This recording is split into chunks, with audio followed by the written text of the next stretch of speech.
तो mister Chris ने अपने अभिनंदन को और अपने प्रेम को आपके लिए भेजा है। और अभी भी उनकी कई बार दवाइयों को और डॉक्टरों के साथ में उनकी अपॉइंटमेंट है, वो अस्पताल आ जा रहे हैं इस समय। और उनकी स्थिति जो है, उनकी जो तबीयत है अभी पहले से उसमें काफी सुधार है, और मैं आशा करता हूँ अगले सप्ताह, नहीं तो उसके अगले सप्ताह वो हमारे मध्य में होंगे। और जो ऑस्ट्रेलिया के दोपहर के समय और भारत के सुबह के समय जो परमेश्वर ने मेरे हृदय में जो बात डाली है, आज मैं आपके साथ वो बांटना चाहता हूँ। और कुछ सप्ताह पहले हमने बात करी थी कि कठिनाई और संकट के समय के मध्य में से लोगों की अगुवाई करने के बारे में। और हमने उसमें सीखा था किस तरह से प्रेरित पौलुस जब वो रोम की तरफ जा रहा था और जब वो उस जहाज में थे जो टूट गया था, कैसे प्रेरित पौलुस के अंदर एक अलग आत्मा था और उसने किस प्रकार से लोगों की उस समय अगुवाई करी थी। और आज मैं फिर से लगातार आपसे बात करना चाहता हूँ नेतृत्व के बारे में। अगर आप अगुवो या नेतृत्व के अगर आप छात्र रहे हो तो जरूर आपने उसके ऊपर आधारित कई पुस्तकों को पढ़ा होगा। और जो कई जो नेतृत्व की पुस्तकें होती हैं, वो एक अगुवे की कैसी स्थिति होती है, वो किस प्रकार से अपने आप को खड़ा करता है, उसके बारे में वो बताती है। और उसमें अधिकतर समय पर वो एक अगुवे के जो शारीरिक हाव भाव होते हैं, उसकी स्थिति होती है, उसके बारे में वो बात कर रहे होते हैं। और एक अगुवे के रूप में आपको एकदम सीधा खड़ा होने की जरूरत है, और जो आपके धंधे हो वो एकदम सीधे हो, और आपको अपने सर को उठा के रखना होगा, और आपको पूरे आत्मविश्वास के साथ और पूरे साहस के साथ लोगों से बोलना होगा।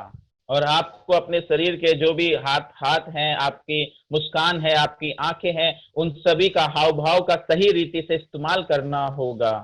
और हाँ, ये सारी बातें जो है, जब हम नेतृत्व के बारे में सीखते हैं या हम उसके छात्र हैं, तो जो बात सारी भी बहुत जरूरी है, आवश्यक है, लेकिन उससे ज्यादा जरूरी है हमारे अंदर की स्थिति। स्वान के रूप में आप सभी उस कहानी से काफी परिचित होंगे जो पहला सामुएल 16वें अध्याय में लिखा है, जब सामुएल एक राजा की नए राजा की खोज में गया था, और वो यशे के घर में गया, और वहां पर उसने एलियाब को देखा, और उसने अपने हृदय में सोचा, लेकिन परमेश्वर ने, यहोवा परमेश्वर ने शमूएल को कहा कि तू उसके बाहरी रूप को और उसकी उसके शरीर को ना देख, क्योंकि जो मनुष्य देखता है परमेश्वर उससे अलग मनुष्य के भीतरी रूप को देखता है। और लेबेब जो है वो इब्रानी भाषा में हृदय का एक सही मतलब है, मतलब उसका अर्थ है। और ये जो है, उस जो इब्रानी शब्द है वो मनुष्य की सारी अंतर्भावना को, उसके शरीर प्राण आत्मा को, उसके सोच विचार, इन सब को उसमें वो सम्मिलित करता है वो एक शब्द। ये एक व्यक्ति के बाहरी जो शारीरिक संरचना है या उसके हाव भाव है उसको नहीं, बल्कि एक व्यक्ति के जो अंदर है, उसकी जो अंदर की चीजें जो दिखती नहीं है, उस बातों के बारे की ओर वो इशारा करता है। और ये जो जो कहानी है उसका संदर्भ ये है कि यहोवा परमेश्वर अपने प्रजा के ऊपर, अपने देश के जो इज़राइल था उसके ऊपर राज्य करने के लिए एक राजा की खोज में था।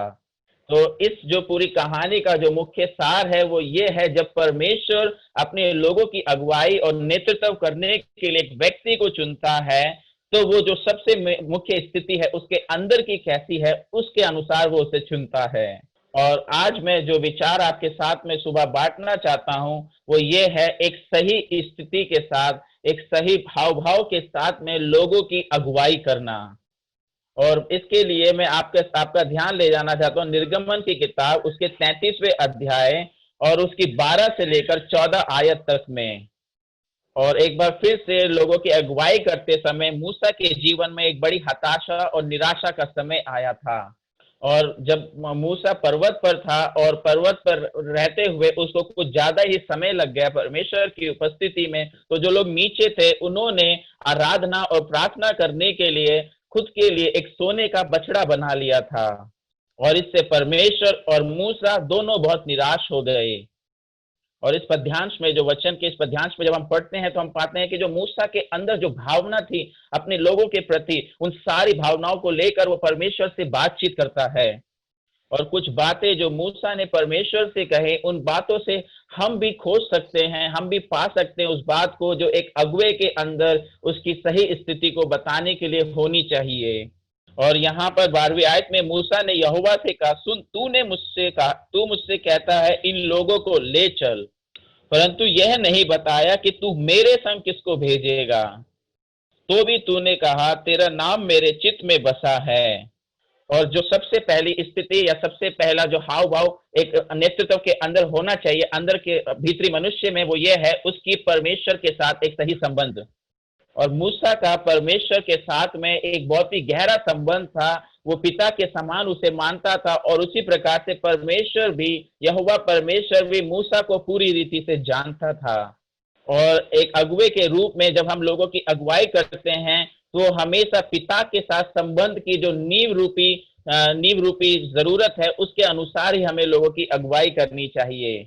और लूका 3 अध्याय में जब यीशु मसीह ने बपतिस्मा लिया और बपतिस्मा लेकर जो वो बाहर आया तो पिता ने बोला, उसने ये कहा, तू मेरा प्रिय पुत्र है, मैं तुझसे प्रसन्न हूँ। और नया नियम में यही पहले वचन थे या शब्द थे जो पिता ने यीशु मसीह के ऊपर कहे थे। और ये जो था एक घोषणा के शब्द थे या वचन थे, और वो संबंध के वचन थे। और ये जो वचन थे इस बात की घोषणा या साबित करने के लिए नहीं थे जो यीशु ने कार्य किए, बल्कि वो इसलिए ये वचन थे जो परमेश्वर के साथ यीशु मसीह का संबंध था एक पिता और पुत्र के रूप में।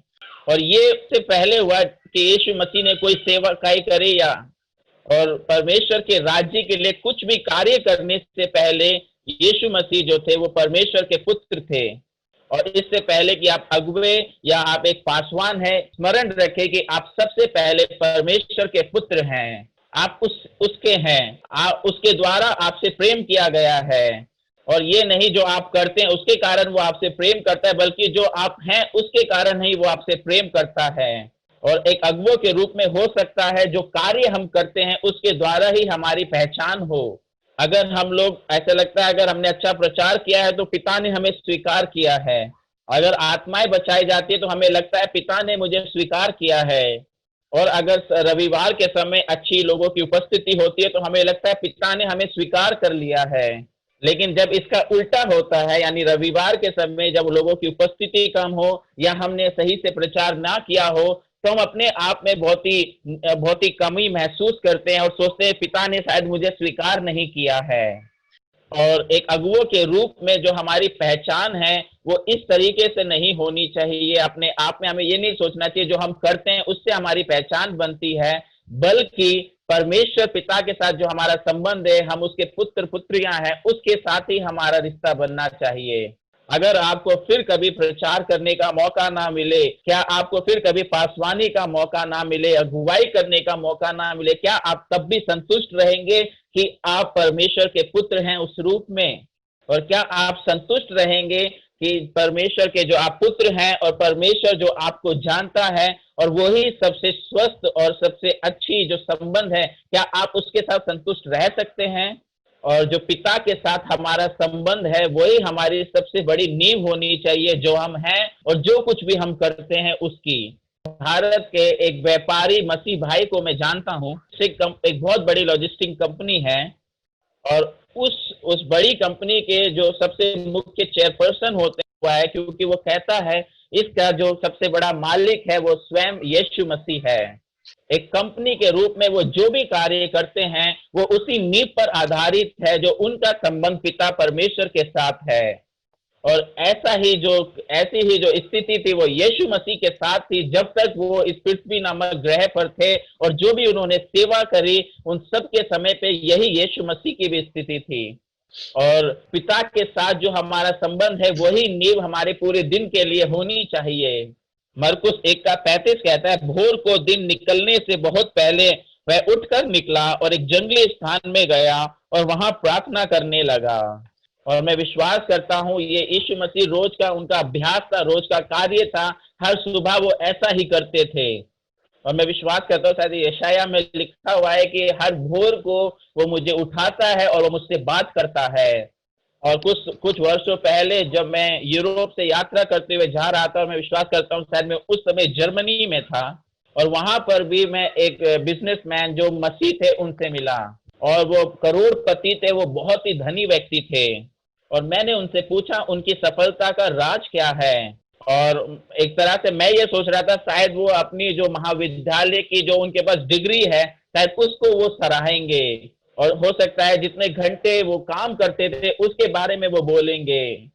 लेकिन उन्होंने अपनी सफलता का जो रहस्य बताया वो ये था कि उन्होंने अपना सुबह का समय हमेशा अपने पिता को दिया है। इससे पहले वो कोई भी व्यापारिक गतिविधियां नहीं करते थे, लेकिन जब वो सुबह के समय प्रार्थना करते थे तो परमेश्वर उन्हें सारी गतिविधियां, सारी सारी रणनीतियां बताते थे, परमेश्वर उन्हें सिखाते थे जो उन्हें पूरे दिन में करना है। और जो पिता के साथ हमारा संबंध है वही हमारी पूरे दिन के लिए सबसे मुख्य नींव होनी चाहिए, और साथ साथ जो भी कार्य हम करते हैं या जो निर्णय हम लेते हैं उसकी भी नींव पिता के साथ हमारा जो संबंध है उस पर आधारित होनी चाहिए। और कलीसिया के अगुवों के रूप में ऐसे बहुत सारे निर्णय हैं जो हम लोग प्रतिदिन पर लेते हैं कलीसिया से संबंधित है कि हम जो कलीसिया की चीजों को देखते हैं, लोगों की अगुवाई करते हो, उन्हें समझाते हो उन सारी बातों में। और परमेश्वर ने कलीसिया में जो पैसा दिया है उसको संभालने या उसके इस्तेमाल करने के बारे में, और हमारी मंडली के परिवारों और लोगों को जो बुद्धि की बातें या जो सलाह देनी हो उसके विषय में। और यीशु मसीह ने इससे पहले कि इस पृथ्वी पर के उन्होंने जो अपने सबसे मुख्य निर्णय को लिया था, उससे पहले उससे पिछली रात पूरी रात उन्होंने प्रार्थना करी थी। और लूका 6:12 ये कहता है, उन दिनों में वह पहाड़ पर प्रार्थना करने गया और परमेश्वर से प्रार्थना करने में सारी रात बिताई। जब दिन हुआ तो उसने अपने चेलों को बुलाकर उनको प्रेरित कहा। और इससे पहले कि यीशु ने कोई भी अपने जीवन का मुख्य निर्णय लिया, उससे पहले उन्होंने प्रार्थना करी। और हमारी जो पूर्ति के लिए भी परमेश्वर पिता के साथ जो हमारा संबंध है वही हमारी मुख्य नींव होनी चाहिए। और यूहन्ना उसके 6 अध्याय में भी ये लिखा है कि पिता ने उस रोटी को लिया और परमेश्वर पिता के सामने धन्यवाद करके दिया, और उसके बाद जो 5,000 लोग थे उन्हें जितना खाना था वो सब उन्होंने पेट भर के खाया। और हमें अलौकिक हस्तक्षेप की जरूरत है अपने जीवन में। और जब यीशु मसीह लाजर की कब्र के पास आए, जो वहां पे 3 दिन का मुर्दा पड़ा हुआ था, वो चौथे दिन आए तो सबसे पहले उन्होंने पिता की ओर देखा, प्रार्थना करी और उसके बाद कहा, हे लाजर बाहर निकल आ। हमें अपने अगुओं के लिए प्रार्थना करने की जरूरत है। और क्या आप अपने नेतृत्व का जो दल है उनके लिए प्रतिदिन प्रार्थना करने में समय व्यतीत करते हो? और यूहन्ना 17वें अध्याय में यीशु मसीह ने अपने चेलों के लिए प्रार्थना की, जो उनकी एक महायाजकीय प्रार्थना थी। और हमें अपनी भेड़ों के लिए, भेड़ों के झुंड के लिए प्रार्थना करने की जरूरत है। और यूहन्ना 21:22 में लिखा है, यीशु मसीह ने कहा कि हे पतरस, शैतान ने तुझे मांग लिया, लेकिन मैंने पिता से प्रार्थना करी कि वो तुझे संभाले। और हमें प्रार्थना करनी है कि वो परिपक्व हो जाए और उनका विश्वास जो है वो मजबूत होने पाए। और जब परीक्षाएं और जो चुनौतियां हमारे सामने आती, उनके मध्य में भी अगुवों के रूप में हमें प्रार्थना करने की आवश्यकता है। और मत्ती 26वें अध्याय में जो गतसमने के बाग में था, इससे पहले जो यीशु मसीह क्रूस पे जाए, जो उनके जीवन के समय के सबसे अंधकार में समय था, 3 बार अलग अलग समय पर यीशु मसीह ने वहां पर प्रार्थना करी। और एक अगुवों के रूप में एक संबंध की स्थिति हमारी होनी चाहिए, और हमें अपनी प्रार्थना में भी रणनीतिकार के समान होना चाहिए, और एक अनुग्रह का जो स्थिति है वो भी होनी जरूरी है। और यहाँ पर मूसा खुद कहता है कि दृष्टि में अनुग्रह को पाया था। और यहाँ पर मैं अनुग्रह की दृष्टि के बारे में नहीं, लेकिन मैं उस विश्वास के भाव के बारे में, स्थिति के बारे में आपसे बात करना चाहता हूँ, जिसमें आपको ये विश्वास हो कि हाँ, परमेश्वर ने मुझे चुना है उसकी सेवा के लिए, और वो अपने कार्य को मेरे द्वारा जरूर पूरा करेगा। और इसे ना केवल पढ़ना, ना केवल याद करना, लेकिन दिल में विश्वास करना कि हाँ, परमेश्वर का अनुग्रह मेरे ऊपर है। और मैं नहीं जानता अगर आपने वो जो का यान की प्रतियोगिता होती है, आपने उसे देखी है या नहीं। और जो है वो काफी काफी उलझन भरा सा होता है, क्योंकि आपको उसमें समझ नहीं आएगा कि जीत कौन रहा है, क्योंकि उसमें जो नाव होती है वो हर दिशा में, हर तरफ से आती जाती है, और ऐसा लगता है जैसे वहां पर बड़ी गड़बड़ी है। लेकिन उस जो एक सबसे मुख्य सत्य बात है वो ये है कि जो नावें होती हैं वो एकदम रणनीति के अनुसार चल रही होती हैं। जो नौकायान में शब्द होता है कि एक दूसरे को उलझाना या फंसाना, उसका वो इस्तेमाल कर रहे होते हैं उस समय। ये वो होता है कि अपनी दिशाओं को बदलते रहते हैं वो, और वो अपने आप को उस स्थिति में लाने की कोशिश करते हैं, ताकि जब वो जैसे वो नौकाओं को चला रहे, नाव को चला रहे हैं, तो उनकी हवा भी उनका साथ दे सके। और जब तक वो अपने आप को उस हवा की स्थिति में, जो हवा बहती है उसकी स्थिति में नहीं लाएंगे, तब तक वो उस अंतिम गंतव्य तक, उस लाइन तक नहीं पहुंच पाएंगे जो उनकी समाप्ति की है। और एक अगुवों के रूप में हमें भी अपने आप को उस स्थिति में लाना है, ताकि जो परमेश्वर के अनुग्रह की हवा है उसमें हम अपने आप को रख सके। मैं उस अनुग्रह के बारे में नहीं बता रहा हूं जो उद्धार पाने के लिए हमें मिला है, क्योंकि उसके हम योग्य नहीं थे तब भी वो हमें मिला था। मैं उस अनुग्रह के बारे में बात कर रहा हूं जो परमेश्वर हमें देता है, ताकि हम उन बातों को प्राप्त कर सके जो हमारी खुद की योग्यताओं से परे है, जिन्हें हम खुद से नहीं लेकिन परमेश्वर के अनुग्रह के द्वारा ही प्राप्त कर सकते हैं। और मैं विश्वास करता हूं परमेश्वर का अनुग्रह तब भी हमारे ऊपर आता है जब हम अपने आप को, और आप इस वचन को अच्छे से जानते होंगे, सबसे पहले परमेश्वर के राज्य और धार्मिकता की खोज करो तो ये सब वस्तुएं तुम्हें मिल जाएंगी। और जब हमारा मकसद जो होता है परमेश्वर के राज्य को बढ़ाना, कलीसिया को बढ़ाना होता है, तो मैं विश्वास करता हूं तब हम इस परमेश्वर के अनुग्रह को जरूर प्राप्त करते हैं। अगर हमारा जो मकसद है, हमारी जो इच्छा है, हमारा जो हृदय है वो परमेश्वर के राज्य के लिए है, उसकी बढ़ोतरी के लिए है, तो जरूर परमेश्वर का अनुग्रह हमारे ऊपर आता है। और यही नहम्याह के साथ में हुआ था। और हमने अपोस्तल क्रिस्त के द्वारा सुना था कि यिर्मयाह भविष्यवक्ता की जो भविष्यवाणी थी कि परमेश्वर के लोग हमेशा बंधुआई में नहीं रहेंगे, वो वापस परमेश्वर के अपने देश में जाएंगे। और वही परमेश्वर की जो भविष्यवाणी थी परमेश्वर के दास द्वारा, वो पूरी हुई थी नहम्याह में।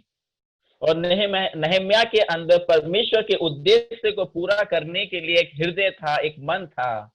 और वो राजा के पास गया और उसने कहा कि मैं वापस अपने देश यरूशलेम जाना चाहता हूं, ताकि मैं अपने लोगों की शहरपनाह बनाने में मदद कर सकूं।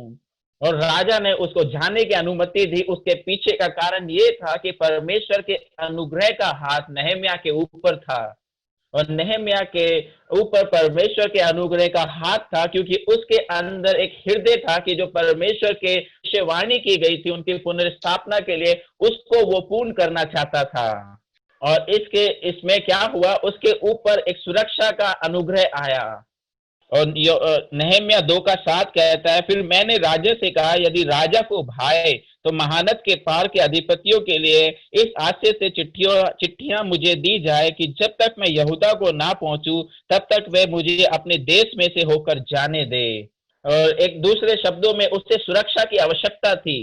और इस समय से बढ़कर शायद ऐसा पहला कोई समय नहीं रहा होगा जब हमें सबसे ज्यादा अपने परिवार, खुद के, अपनी सेवकाई, अपनी मंडली के लिए एक सुरक्षा की आवश्यकता है। और यदि हम अभी भी निरंतर परमेश्वर के राज्य के विस्तार के ऊपर अपने ध्यान को लगा कर रखेंगे, तो और एक अगुवो के रूप में हमेशा हमें पूर्ति के अनुग्रह के ऊपर भी एक आशा लगा के रखना है कि परमेश्वर हमारे लिए उपाय करे। और 2:8 में लिखा हुआ है कि नहम्याह को आसाप को देने के लिए एक चिट्ठी लिखी, ताकि उसे जंगल में से जितनी भी लकड़ियां चाहिए सारी उसे मिल सके। और आपको रोज विश्वास करना है कि परमेश्वर मुझे उन सारे स्रोतों की पूर्ति कराएगा, उपाय करेगा जो मुझे परमेश्वर के राज्य की बढ़ोतरी के लिए जरूरी है। और मैं विश्वास करता हूं इस समय में, इस महामारी के समय में आप सभी लोग जरूर महसूस कर रहे होंगे कि आपका विश्वास नया हुआ है कि किस प्रकार परमेश्वर आपके जीवन की पूर्ति कर रहा है। और ये भरोसा और ये विश्वास जो है, जब आप इस समय से, इस महामारी के समय से निकलेंगे, तो सेवकाई में आगे बढ़ने में और ये विश्वास करने के लिए कि परमेश्वर के राज्य के लिए जो भी आवश्यकता है परमेश्वर उसकी पूर्ति करेगा, इन सारी बातों पे विश्वास करके आगे बढ़ने में आपकी मदद करेगा। और हमें विश्वास करना है कि हमारे पास जो सुरक्षा का अनुग्रह होगा, पूर्ति का अनुग्रह होगा और लोगों का भी अनुग्रह होगा। और यहाँ पे 9वीं आयत में, तब मैंने महानद के पार के अधिपतियों के पास जाकर उन्हें राजा की चिट्ठी दी। राजा ने मेरे संग सेनापति और सवार भी भेजे थे। और ये जो अधिकार है वो अगुवों के बारे में बताता है, और जो सवार है वो लोगों के बारे में बताता है। और आपको विश्वास करना है कि परमेश्वर आपको सेनापति और सवार देंगे, और ऐसे लोग देंगे जो आपकी सेवकाई के लिए जरूरी हैं, आपके परमेश्वर के कार्य के लिए। और सारी बातों को परमेश्वर आपको देगा जिससे आप आत्माओं को बचा सके। और एक बार फिर से जब हम उन बातों को दोहराते हैं, सबसे पहले हमारे पास जो है, जो अगुवों की जो स्थिति होनी चाहिए उसके बारे में, हमारे पास सबसे पहले एक अनुग्रह का एक स्थिति होनी चाहिए।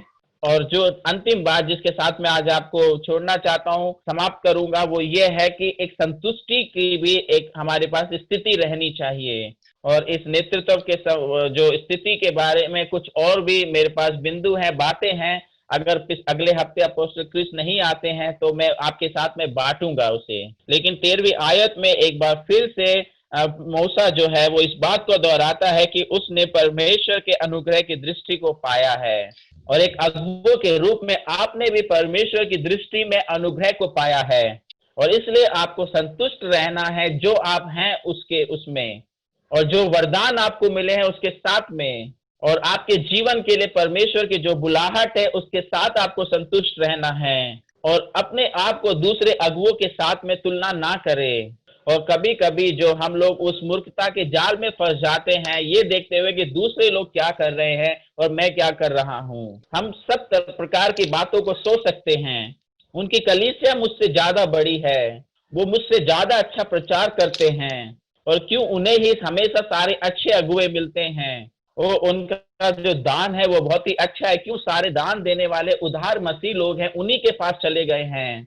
और हमेशा हमें याद रखना है कि हम स्वयं की अपनी खुद की दौड़ दौड़ रहे हैं। और रोमियो 12 में जब प्रेरित पौलुस वरदानों के बारे में बात कर रहा है, और 12 के 6 कहता है, जबकि उस अनुग्रह के अनुसार हमें जो दान दिया गया है, हमें भिन्न भिन्न वरदान मिले हैं, और उन सभी वरदानों के अपने अपने कार्य हैं, हमारे खुद के अपने वरदान हैं। और हमारा मकसद ये नहीं होना चाहिए कि दूसरे जो कर रहे हैं उससे हम बेहतर करें, बल्कि हमारा मकसद ये होना चाहिए जो परमेश्वर ने हमें दिया है उसके साथ हम सबसे उत्तम कर सके। और तुलना जो है एक बहुत बड़ा गड्ढा है, एक बहुत बड़ा ठोकर का कारण है जो आपके नेतृत्व में आ सकता है। और पहले सामुएल में लिखा हुआ है, जब दाऊद ने गोलियत को मारा था तो स्त्रियां ये गीत गाने लगी कि शाऊल ने 1000 को मारा लेकिन दाऊद ने 10,000 को मारा है। और निराश हो गया, वो बहुत ही ज्यादा अप्रसन्न हुआ इन बातों को सुनकर। और वचन बताता है कि उस दिन के बाद से हमेशा जो शाऊल था वो उसको शक की निगरानी से और शक की निगाह से और एक घृणा की निगाह से, जलन की निगाह से देखने लगा। जो तुलना करना है वो आपके संबंध को नष्ट कर देगा। अगर आप निरंतर अपनी तुलना दूसरे पासवानों से करते रहेंगे तो वो आपके अंदर उनके प्रति एक नकारात्मक विचार को विकसित कर देगा, और फिर जो जलन है, ईर्ष्या है, वो आपके अंदर आने लगेगी, और एक ऐसा समय आएगा उस व्यक्ति के साथ आपका संबंध पूरी तरीके से खराब हो जाएगा। और जो तुलना करना है वो उद्देश्य को भी नष्ट कर देता है। और उस दिन के बाद से जो शाऊल का जो ध्यान था दाऊद को नष्ट करने के ऊपर था, बजाय इसके कि वो परमेश्वर की प्रजा, परमेश्वर के लोगों की अगुवाई करे। उसने अपने उद्देश्य को नजरअंदाज कर दिया, क्योंकि वो ज्यादा ध्यान, उसका केंद्र जो है दाऊद के ऊपर लग गया। परमेश्वर आप ये जो तुलना करना है वो आपको उस मकसद से हटा देगी जिसके लिए परमेश्वर ने आपको बहुत ही अद्भुत रीति से चुना है। परमेश्वर का आपके जीवन से जो उद्देश्य है, परमेश्वर उसी को पूरा करना चाहता है। और कुछ तकनीकी समस्या हो रही है, हम यहीं पर इसे समाप्त करेंगे, लेकिन यही सारी बातें थी जो आज मैं आपके सामने बांटना चाहता था। अगुवों के रूप में ये बहुत अच्छी बात है कि आपकी जो बाहरी जो संरचना है या जो बाहरी हाव भाव है उसको विकसित करना, उसके बारे में चिंता करना सही बात है, कोई बुरा नहीं है वो। लेकिन इससे भी ज्यादा महत्वपूर्ण ये है कि आप अपने भीतरी मनुष्यत्व को विकसित करें, उसके हाव भाव को सही करें, और एक अनुग्रह की जो समझ को रखना, और दूसरा एक सुरक्षा और जो हम हैं उसकी समझ को रखना, और तीसरी बात संतुष्टि के स्थिति में रहना बहुत जरूरी है हमारे लिए अगुवों के रूप में। और मैं विश्वास करता हूं ये सारे वचन आप सभी को जरूर उत्साहित करेंगे।